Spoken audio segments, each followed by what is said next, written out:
We scored in the 39th minute, and between the 39th minute and the 48th minute when the half ended, Belgium could have scored 3 times. Right? The game changed. The game completely changed when we scored, which means the opponent changed too. Greetings, folks, and welcome to Inside American Soccer. I'm Matt Doyle, the armchair analyst. I'll be filling in for new dad Tom Bogert for just a couple more shows. He's back soon, and he'll be joining my friend and yours, Tab Ramos, one of the greatest players in U.S. men's soccer history, veteran of 3 World Cups, not a veteran of any beatings like the one the U.S. took on Saturday. Well, actually, you had that Czechoslovakia game. That was a learning experience. Let's hope you guys came back better from that in 1990. Let's hope we see the same thing from the boys on Tuesday, because it was a humbling 5-2 loss to Belgium in front of a big crowd in Atlanta that was ready to celebrate. And honestly, after the first half, Tab, it felt like they had reason to celebrate, and instead things went completely off the rails in the second 45. What'd you see, man? What happened? Well, first of all, obviously it's great to be on with you once again. I was watching the game here with a buddy of mine, and what you just said about the Czechoslovakia game in 1990 is exactly what I thought towards the end of the game. And the reason I'm mentioning that is because, listen, in sports, sometimes you just have a bad day, right? And you just have to deal with it. It is what it is. Even the best players, I'm sure Jordan got hammered a couple times in his life, but here's the thing, you don't forget it, right? And so I didn't think that at this point, this late in the game, being this close to the World Cup, we would have a result that we're not going to forget for a long time. And because that's what it looked like. I still remember, and I think, by the way, I think I've laughed at it with you, right? Like I sat here and said, hey, we didn't belong on the field that day. We were just kids playing with men, and they just hammered us. Last night, the second half had a little bit of that feel to it. And this close to the World Cup, here's the thing.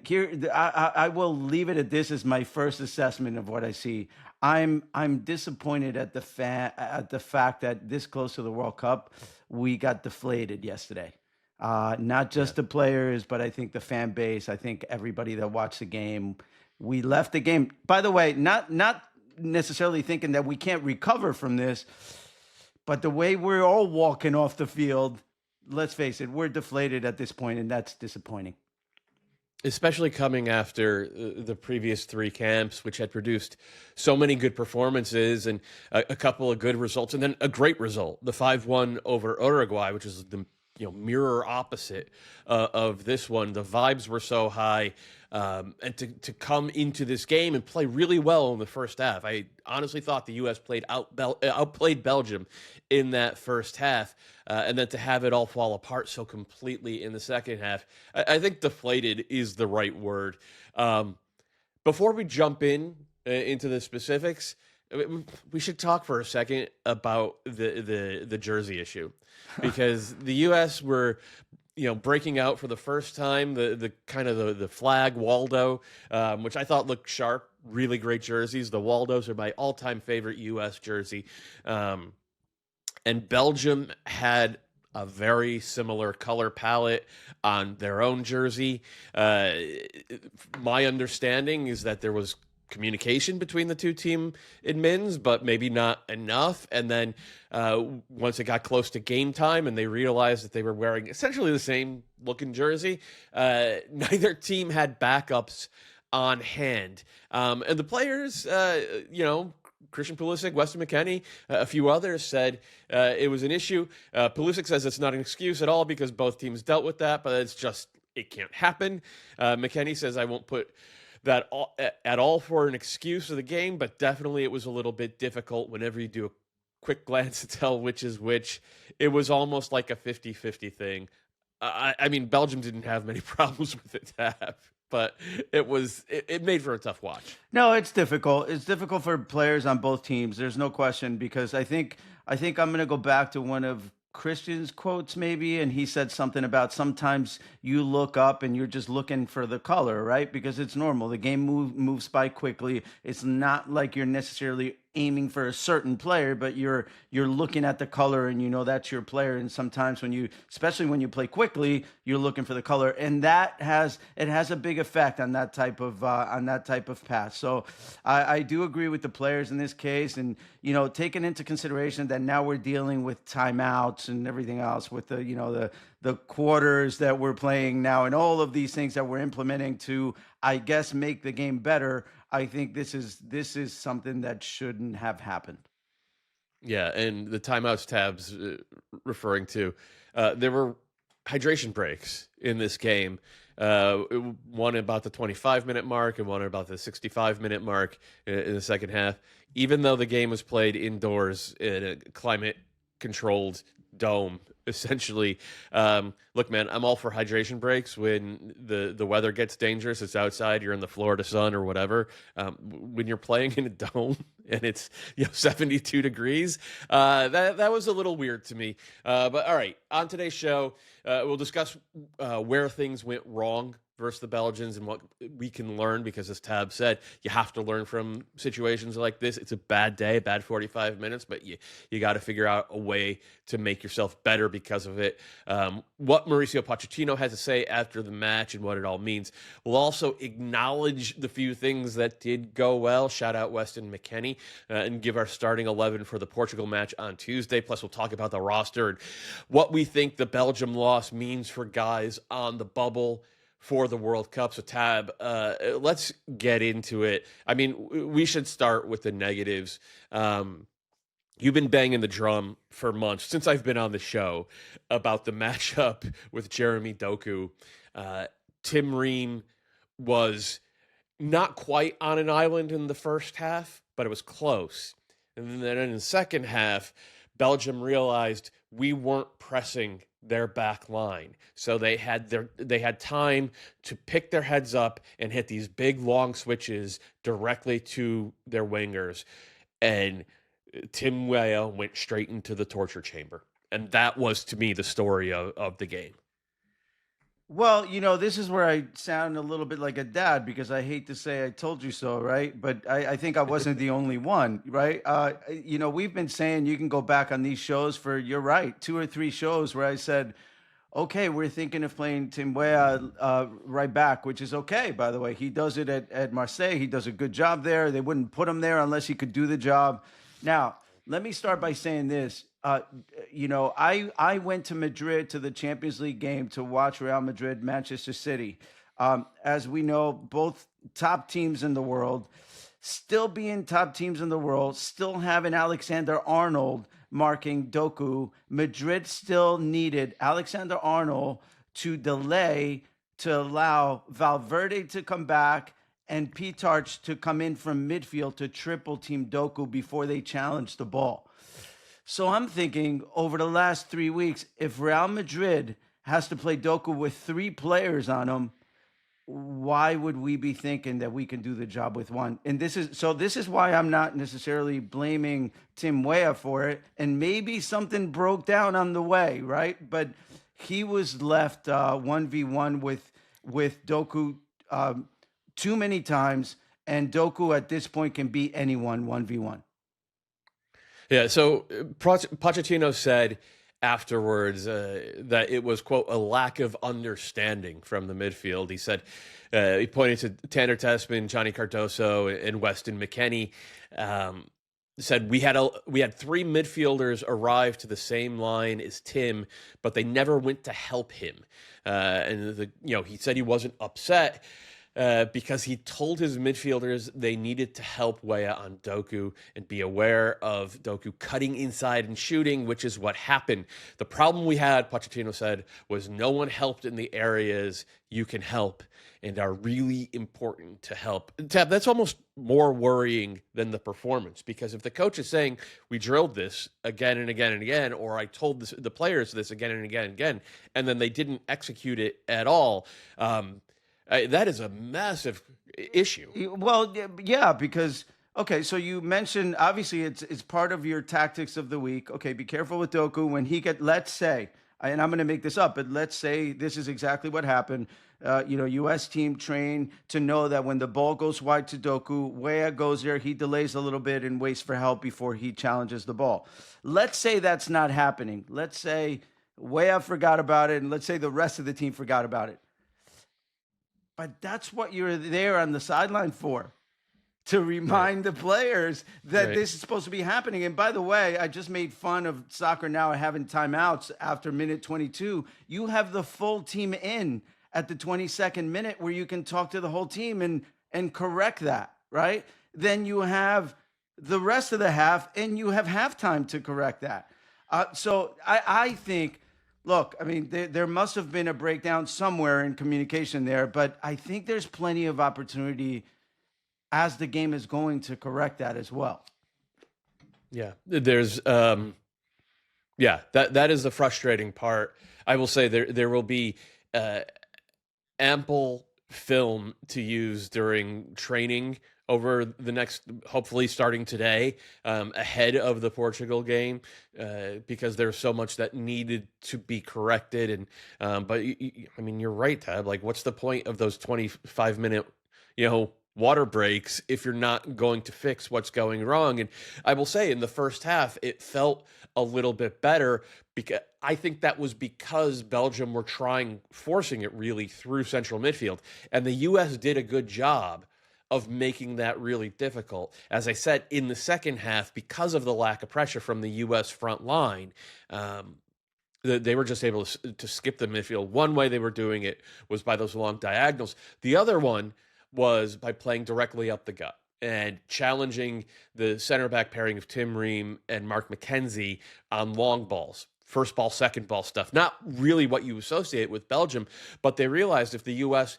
Had a little dislocation between central midfield and the back line and two kind of undersized center backs, that was something that they could take advantage of. So I think the second Belgium goal was diagonal. Third Belgium goal was long ball over the top, win the second ball, and off to the races. And again, the U.S. never really adjusted for that. In fact, I think over the final half hour of the game, Tab, it actually got worse.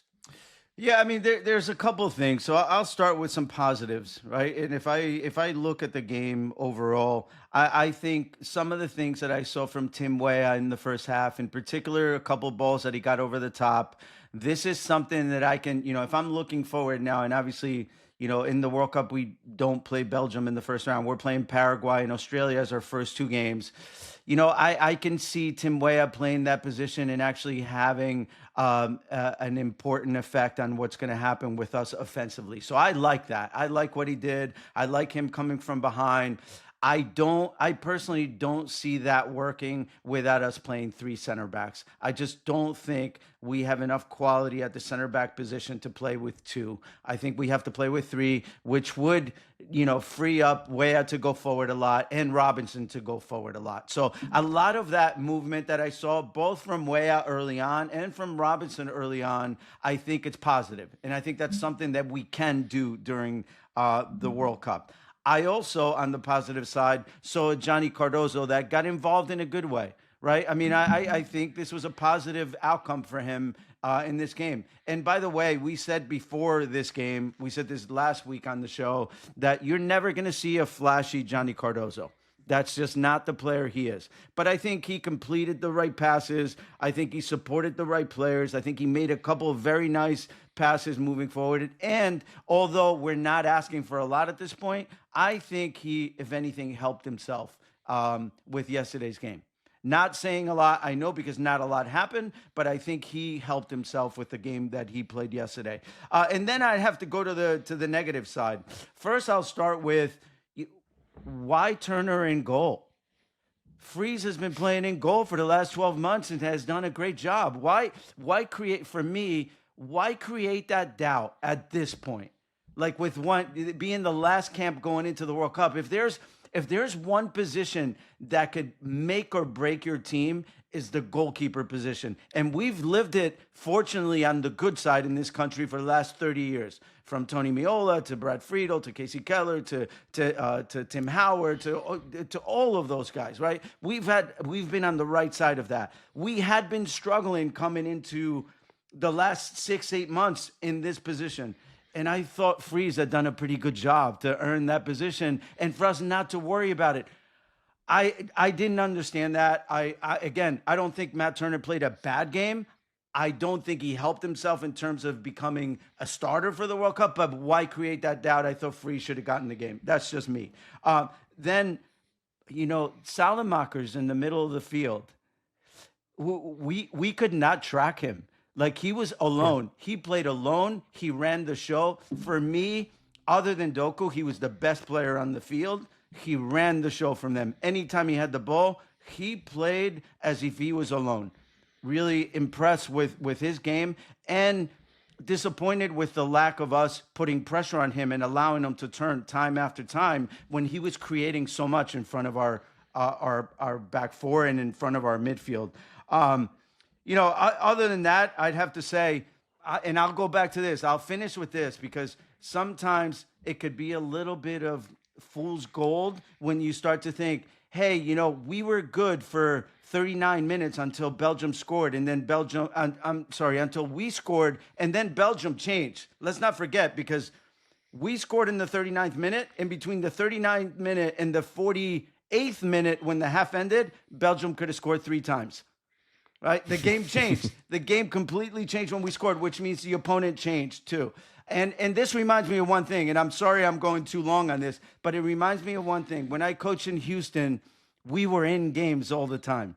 The players worked hard all the time. And we could always go back and say, yeah, we lost 2-1, but up until the 80th minute, we were the better team. The bottom line is the good teams can just pound you until you have nothing left, and they will beat you either in the 92nd minute or they can beat you early. And for us, I feel like we lost early when we really, in this game, if anything, although Belgium is a better team, we should have lost to them really late instead of early.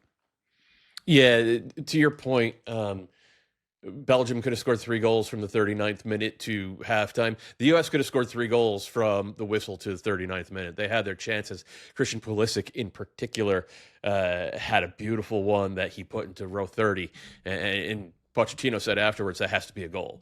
And I don't necessarily disagree with him. I'll add one of the positive things that you didn't touch on. I thought set-piece delivery was really good from the U.S. today. It was Malik Tillman and Jedi Robinson. It was Anthony Robinson who had the assist on Weston McKennie's goal, which was actually a really well-worked set piece and not in the style of the meat wall that Arsenal have been doing this year that makes the game unwatchable. It was actually just a really good set piece, so that was nice to see. Weston McKennie overall playing as kind of a right winger, I thought was the best player for the U.S. There weren't a ton of other outstanding performances. I don't even know if I could call Weston's performance outstanding. I will say that Christian Pulisic's performance was concerning. It's now, I think he's got 1 goal in his last 10 games for the U.S., going back about 2 years. All the way to the start of Pochettino's tenure. He missed that chance. He didn't create any chances to speak of. He has now been taken off set-piece duty, thank goodness.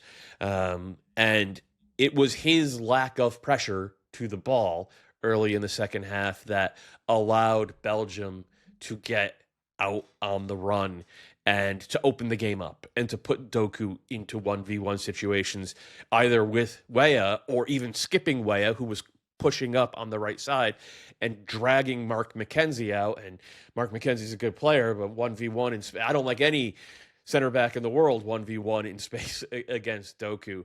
What do we read into this performance from Christian Pulisic? And do we read anything into the fact that the best U.S. camp under Mauricio Pochettino was the November camp that Christian Pulisic was not a member of? Is there anything in that, Tab?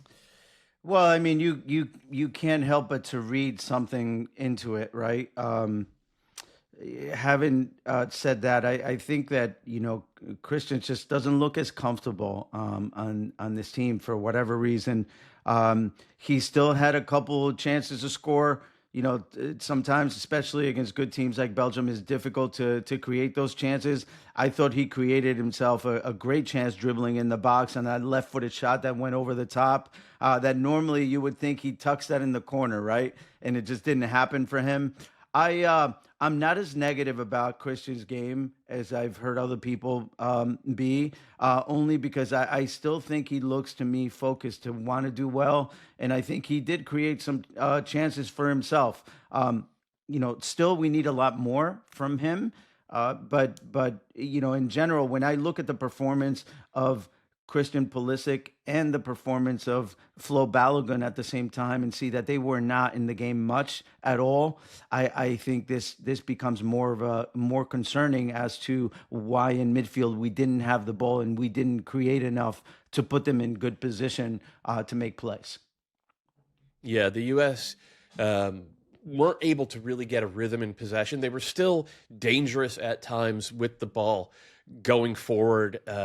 In that first half, a couple of good overlaps. I think Jedi Robinson got forward twice in about the first 10, 15 minutes or so.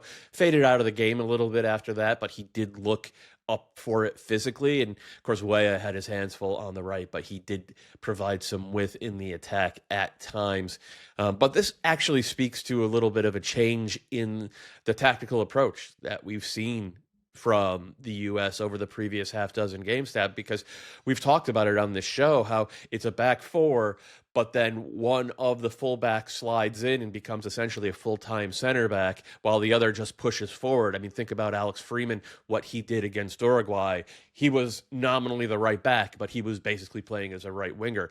It wasn't that approach in this game. It was a back four, and the fullbacks would take turns pushing forward.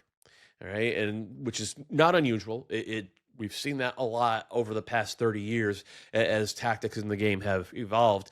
And then when they wanted to form a back three, it was either Johnny Cardoso dropping off to left center back, making Tim Ream the sweeper, or Tanner Tessman dropping into the middle of the back line, pushing Ream out to the left and McKenzie out to the right. And then both fullbacks would go up. And honestly, I don't mind this, but the rotations have to be crisp and everybody has to be on the same page. And I think what we saw is that they really weren't, because Malik Tillman, if Tanner Tessman's dropping out of the back line or Johnny Cardoso's dropping out of the back line, Malik Tillman has to drop in and form that double pivot so that they have outlets. And he just didn't do that. And so the U.S. didn't have a way to progress the ball. No, and that's right, because Tillman really was not in the game at all yesterday. And that's unfortunate. That's why, I keep saying that at this point, I'm sort of seeing our team succeed if we add another center back and have three permanent center backs there.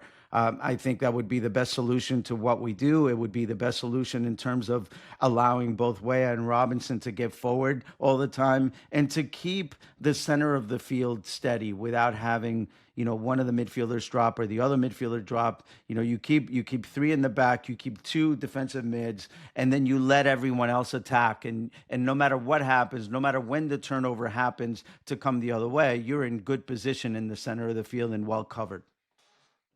Mauricio Pochettino, I think we'll end with this. Mauricio Pochettino, after the game, said we need to keep going with the plan, and that's not going to change with the result today. And Weston McKennie kind of echoed that. He said, I don't think it's a worrisome result for us because within the team, we know we can do better.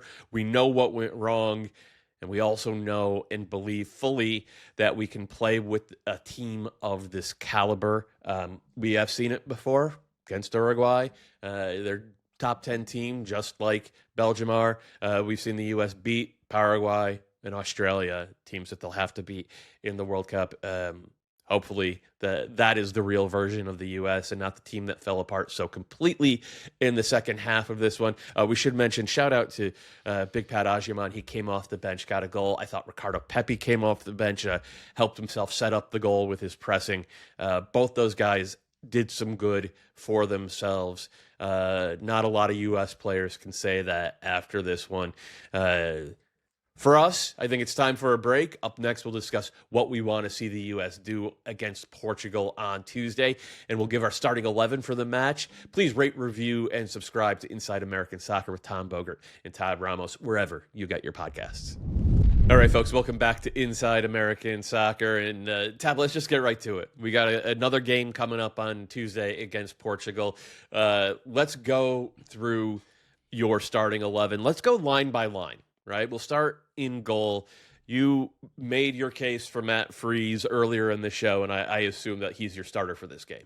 Yeah, he is, and only because, why change more than anything else? Why add doubt to that position? I think, Matt Freese had done a good job, and I thought, for his confidence would have been better to stay on and get more minutes with the national team. So he'll be, for me, he should be back in goal. Again, this would be my lineup, not what I think Pochettino is going to do. I would have 3 center backs. I would add, considering the injuries we have, so I'm obviously thinking that, Richards is not going to be available. And so and Miles Robinson's not going to be available. Because of that, I would start Freeman as the right center back with McKenzie and Ream as a 3 center back.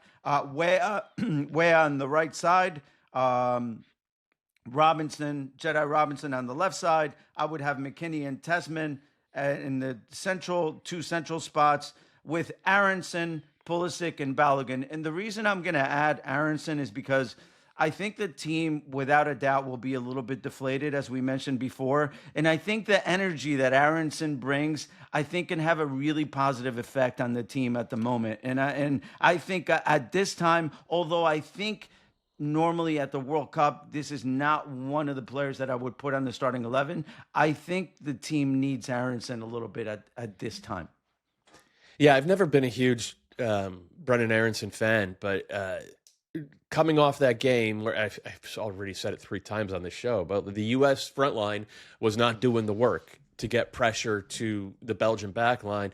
Well, you never have to worry about that with Brendan Aronson. He is going to do that work defensively, and the U.S. badly needed that one. And against teams of that caliber, you can't take your foot off the gas, even if you're 100 yards from goal. And I think Aronson can maybe set the tone a little bit, so I don't hate that. Let me ask you about Tanner Tessman. He's a player I really like. He almost scored a goal. Had a really good shot from about 22 yards early in the game off a well-worked set piece. Didn't do much else other than that, except end up being about 3 yards behind the play for the entire game. When asked about him afterwards, Mauricio Pochettino kept it really short, said he can do better. What did you see from Tanner Tessman? Because, Tab, he's a guy that you and I have both consistently had in our best 11 for the U.S., and he looked nothing like that in the game against Belgium. Yeah, I think he struggled with having to come back and put himself in between the center backs. So let's say in between Robinson and Ream, right, in that spot. He struggled with being able to do that and getting into that line, which he did at times. But then at the same time, to then be able to take 6 or 7, steps forward to be able to receive balls, to be able to create for us. And he didn't do that. I did notice that in the first half when we were attacking and Belgium had some turnovers and recover the ball and try to play through the middle, he did intercept a couple balls, so he was in the right place. I just feel like the game didn't help him at all. And I don't want to make excuses for him, but I'd like to see him again because I think he can do better. Yeah, that's exactly what Mauricio Pochettino said. And you're now dropping Weston McKennie back a line into that double pivot with Tanner Tessman. And I understand that because Wes has played there a lot for the U.S. He's played there a lot for Juventus.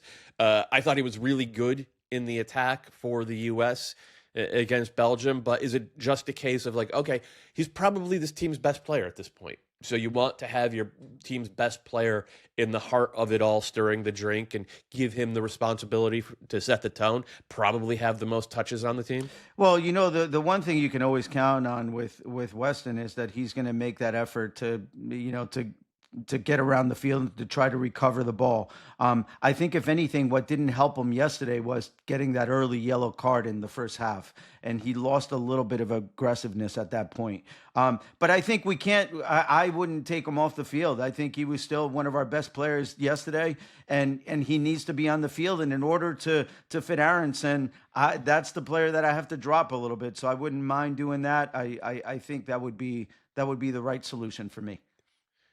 Let's talk about the back line, the center backs in particular. Now, Alex Freeman did get on for a late cameo. We've talked about his move to Villarreal quite a bit on this show. It's a move that both of us like in macro level. Micro level, we worried about playing time, and it turns out that was justified. He's played about 50 minutes, I think, since the move in January. But he's been good for Mauricio Pochettino, and he's played it either as a, really attacking fullback, but sometimes he's played as a third center back. In this setup, you have him as kind of a true center back in that back three tab, and walk us through that. Yeah, I what I like is he has the speed. He's able to defend 1v1. I think he would be a good addition to Weah's side because he can cover Weah, and at times he can go forward too. I think he would be a great addition to the three center backs. I guess what I would say is obviously we don't have Richards and we don't have Miles Robinson. Although Miles Robinson's not in great form at the moment, yeah. I think for what we have in this current roster, I think trying Freeman in that position would be helpful. Yeah. He's done it before. Hopefully he'll get a chance to do it again. On the other side, left center back, you have Tim Ream, who had moments with the ball where he looked like the Tim Ream of old. His line breaking passes, he puts guys in better positions than any of our other center backs. Like he still has that to his game. But one of the things that Belgium was able to take advantage of was his lack of size and athleticism. And if you go back and look at that second half, they made him challenge a lot of aerials, and he has never been great in the air. And they were able to go first ball, second ball, and off to the races. But we still have him out there. I think I would probably start him too. Is there any argument in your mind for Austin Trusty getting this start at left center back instead?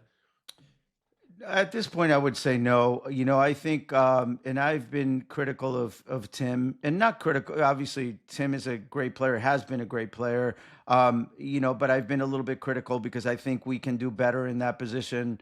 I think considering where we are today with the roster that we have and the guys that are injured, I think that's the best solution. And to be fair to Tim, I don't think he played a bad game. I think you're right in the fact that, Belgium tried to take advantage a little bit over the top, but, that's what you do as a team. But this is the reason why I would play three center backs. I would pair him with other guys who can help him in that position, and by being a third center back, I have to say, Tim was excellent in distribution in this game. I don't know that he missed a pass. He may have, but his passes were crisp. They were sharp. They were between lines. They were right to the perfect foot. He actually, with the ball, he did really well. Yeah, he's always been gifted with that. It's a weapon for the U.S., and you can see why so many coaches have trusted him, club and country, to be sort of the main distribution hub for the teams that he plays for.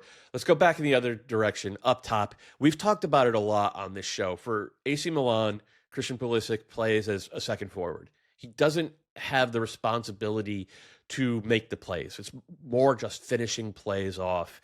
And that's kind of what we have him as here. The way you have it set up, is this sort of a 3-5-2 with Aronson dropping deeper almost as a playmaker and Pulisic and Balogun up top together? Or is it more of like a 3-4-2-1 with Pulisic and Aronson kind of on the same line underneath Balogun? I have it more as a 3-4-2-1, only because I think Aronson can help a lot more in early ball recovery. I wouldn't want to see him deeper in midfield. Yeah.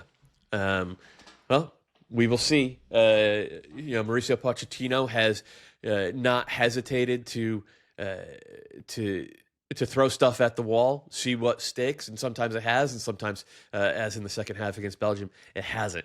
With this lineup tab, do you have any subs in mind? I mean, we saw Gio Reyna come off the bench. He didn't really do much. There are obviously a couple of defensive midfielders you could choose from. Anyone in particular that you would want to see at, say, the hour mark if this is the lineup that the U.S. trots out on Tuesday? Well, first, I have to say that I had one doubt on the roster I put together, and that was whether I would start Tesman or Cardozo, right? Because I think Cardozo likely deserves another start at this point. And if you were to put him to McKinney and make him that true defensive mid, I think that can work. So I would say that's one place. But then up top, really, you have a lot of different options, right? Because you could potentially you could take Aronson out and go to two forwards and just have Christian Pulisic play sort of a 10 behind those two forwards. I can see that happening if that's going to be, let's say, Ajiman or Pepe, if one of those two guys comes in to add to Balogun being up top. I didn't really see Reyna as he didn't look fit to me. He looked like he was sort of roaming on the outside, not really connecting. He didn't look ready. He looks like he hasn't been playing. And then other than that, I would say that, the only other thing you could do is potentially adding Arfston to the left side instead of Robinson if he's not doing well, because obviously this will be 2 games in a row and he hasn't been playing as much. Yeah, Robinson played 60 minutes in his final game for Fulham before this camp. He played 60 minutes against Belgium. We will see how much he's got in the tank in this one. Johnny Cardozo, should be noted, came off at halftime for Christian Roldan. Pochettino said that Johnny had picked up a little bit of a knock or maybe just some tightness, so he wanted to be careful with him. Maybe we'll get to see Aiden Morrissey's also in this camp, didn't get in the game this past weekend. Might be a good thing for his chances to have not been on the field for that one. And Matt, before we go, I'll add this to that. The fact that we're going to have 26 players at the World Cup, but I think, we can give other players opportunities, but the fact is we're going to play the World Cup with about 17 or 18 players. And so I think it's time to narrow that down and to now just start putting in the guys that are going to get the playing time. Got 3 friendlies left to go. Starting on Tuesday against Portugal. We'll see. Time for one more break. Next up, we will talk roster and who needs to play well on Tuesday to save their spot for that World Cup squad. Thanks for listening to Inside American Soccer. Please rate, review, and subscribe. Welcome back to Inside American Soccer. All right, Tab. Let's talk roster. In your eyes, did anyone play their way off the World Cup roster with their performance against Belgium? I wouldn't be as cruel as to say that anyone necessarily played themselves off of the roster by what they did yesterday. But I think guys that had an opportunity to help themselves didn't really help themselves, right? And so I look at guys like maybe Reyna, because he did come in with about 20, 25 minutes and we didn't really see him do anything. And by the way, it was a difficult situation that he comes in, but this is maybe your chance to make the team, so you probably need more than what happened. I wouldn't say that there was a player who eliminated themselves from the World Cup roster, but I just think that just guys who got an opportunity late didn't help themselves at all.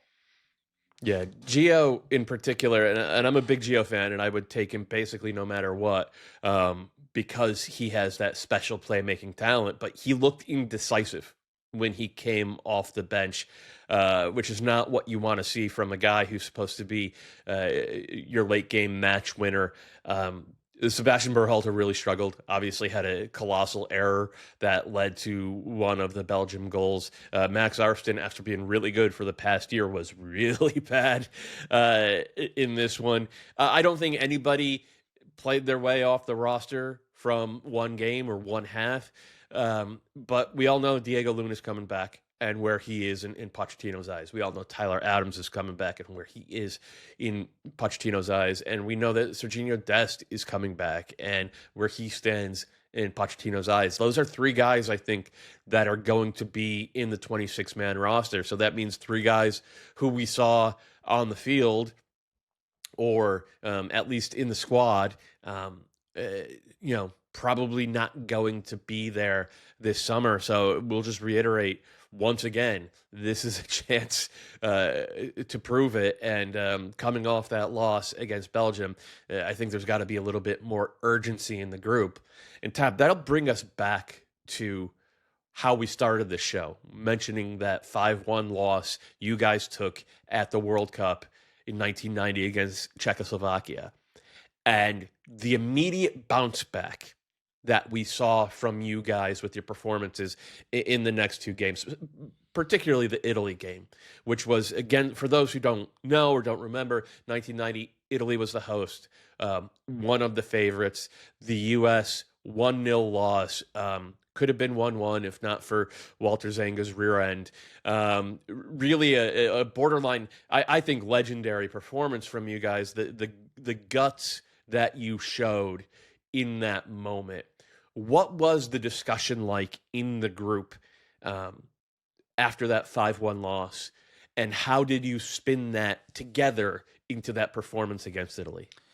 Yeah, I mean, we could put a show together on what happened in between the Czechoslovakia game and the Italy game, but there were fights in practice. I mean, the tension in the group was incredible. I mean, I always say I was fortunate to be part of that early generation that started in 1990 because we were just guys that kind of refused to lose. We refused to accept that we were not as good as the other teams. And by the way, we weren't even close as good to the other team, but we just refused to accept that. And I think that's what it was. It was really just a strong mentality. And I think that's why that started to show the very next day in practice with guys fighting in practice. And then by the time we got to the game, we were on the bus on our way into the Olympic Stadium in Rome, and people on the sides were showing us the two hands for the 10 goals that Italy was going to score on us that day. And the newspapers were saying that records were going to be broken. There was a Hungary 9-1 win against El Salvador as the record, and the newspapers were saying that Italy was going to break that record that day. And so we had a lot to prove that day, and we did. You talk about the mentality and the fights, and how much of that is from guys being like, I might have lost my job.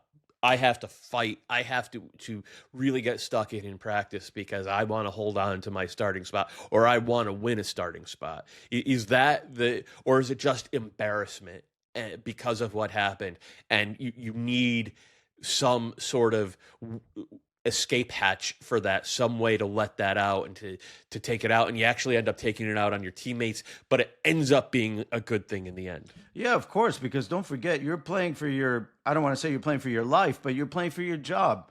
And at the same time, you don't want to be, this is a team sport. So it doesn't only depend on you, it depends on everybody else. But it's important for you to go to practice and for the other guys to understand that I'm not accepting this. This is not good for me and my career. I want to have a career at this. And if you're not on board, you're going to pay for it this week. Because I want to be on the field against Italy the next game with guys who want to win the game. And that's what happened. Does it have to be Christian Pulisic and Weston McKennie, the leaders of this team, who set the tone like that in practice for the U.S. now? The other thing is it's different, much different times, right? And so players are different now. There's a different way to approach players, different conversations to be had. But I think players will realize that regardless of where they are in the great clubs that they're at, this summer is an amazing opportunity that they all can be losing if they don't get together on this. So I think after taking this loss, I think if anything, it'd be a good time for a team meeting for guys to kind of hold each other accountable and say, "Hey guys, that's it. One more game," and they name the team. It's all or nothing right now, and I think it would be a good time for something like that. That seems like a good time, a good place for us to leave it on this episode. Thank you all for listening to Inside American Soccer. Please rate, review, and subscribe. We'll be back midweek for our reaction to the Portugal match. Hopefully a less somber show. We'll have more happy things to talk about in that one. And so please rate, review, and subscribe wherever you get your podcasts. See you in a couple days.